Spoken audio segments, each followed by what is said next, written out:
Hello, I am PC Centric, and this is PC Centric Ask Me Anything. I was just about to unveil my deepest and darkest secrets. Oh, I've just realised, future markers here, I forgot to lead into the sponsor spot. So here's the sponsor spot. Acer's Predator Triton 500 SE is a sleek yet powerful gaming beast, packing the latest 12th generation Intel CPUs, NVIDIA RTX 30 series mobile graphics, and one-touch overclocking. Acer Predator machines also come with Xbox Game Pass for PC included, so you can get playing Halo Infinite, Age of Empires 4, and Forza Horizon 5 without any extra cost. Learn more today with that link down below. What happens to the PCs that I build every week? And that is definitely a good one, because at the moment I seem to be looking at 1, 2, 3, 4. There's my one over there, there's another one over there. The simple answer is it depends, because generally speaking they are assembled for about a week and then they get taken apart and all of the bits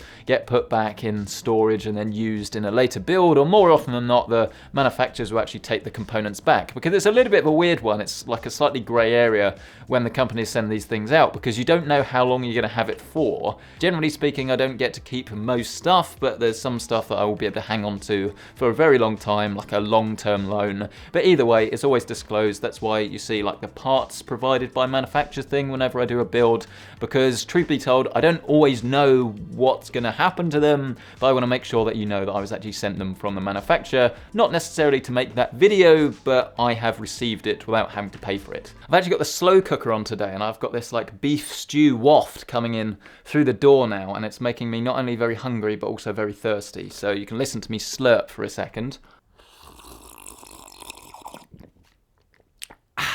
What's the 2022 PC gear that you're most hyped for?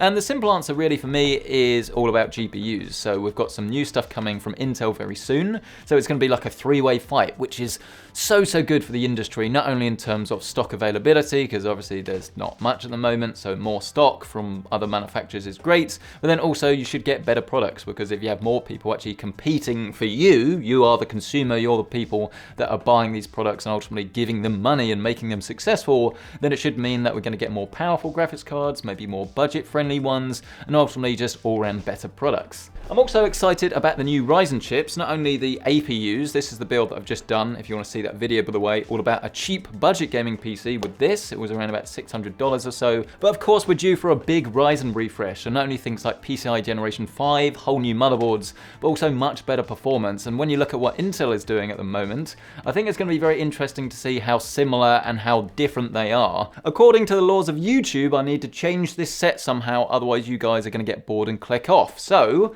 hey Google, make the lights green.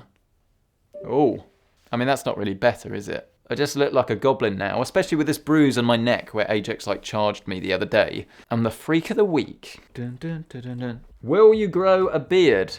Well, if you look at this video from a few years back, this will tell you why I'm not going to be growing a beard anytime soon. This is actually a really good question. What were the most memorable moments in your life? I barely remember anything from school. It almost just like merges into this one big blob, which is probably a little bit of a weird thing to hear, but I assure you it is true.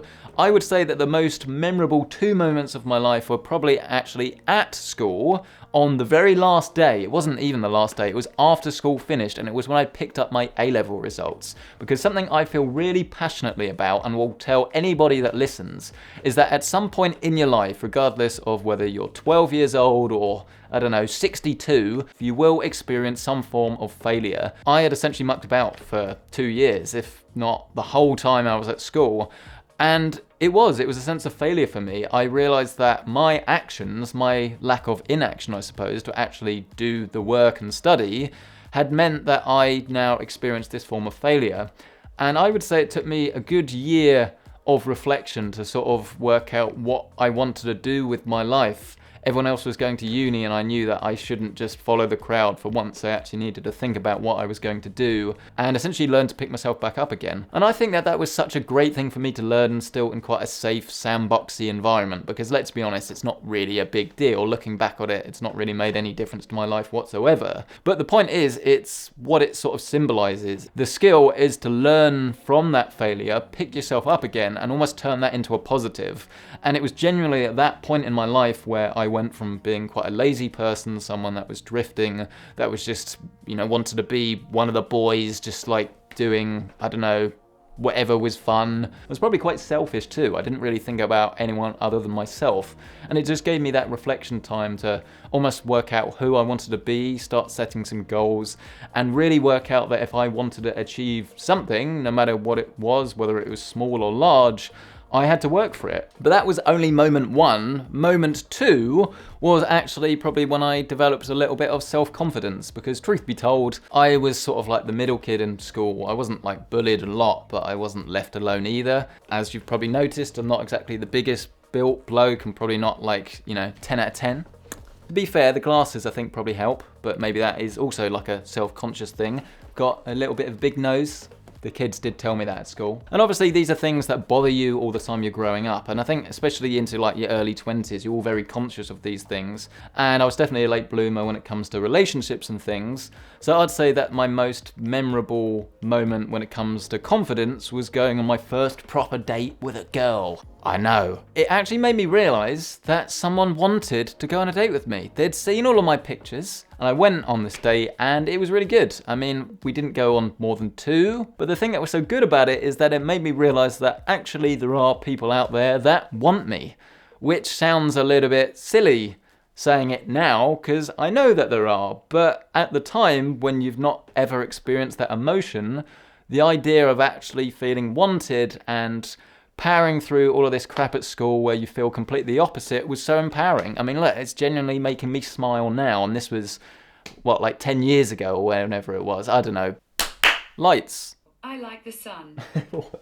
Stop saying you like the sun. What is your favourite ice cream? And I know I'm going to get stick for this, but I don't care. I'm PC Centric, I can do what I want. I love vanilla ice cream. Not that cheap crap that you buy for like 99p at the back of the Sainsbury's freezers. No, I'm talking about the good stuff with actual vanilla in it. It gets branded as the boring ice cream, the bland ice cream, but actually it's probably got more flavour than the rest combined. I'm interested in how you got started. Is it a big financial hurdle at the beginning? And if you weren't a YouTuber, what would you be doing right now? Well, the first part of the question is actually pretty straightforward, and that is, yes, it was a bit of a financial thing at the start, because in order to make content, if you wanted to review something, you had to buy it to get it in for review. So I would buy something like a gaming mouse, and I would just do like your traditional review style video on it. I would do an unboxing, and I'd just try and make as much content out of that product as possible. But then here's the thing.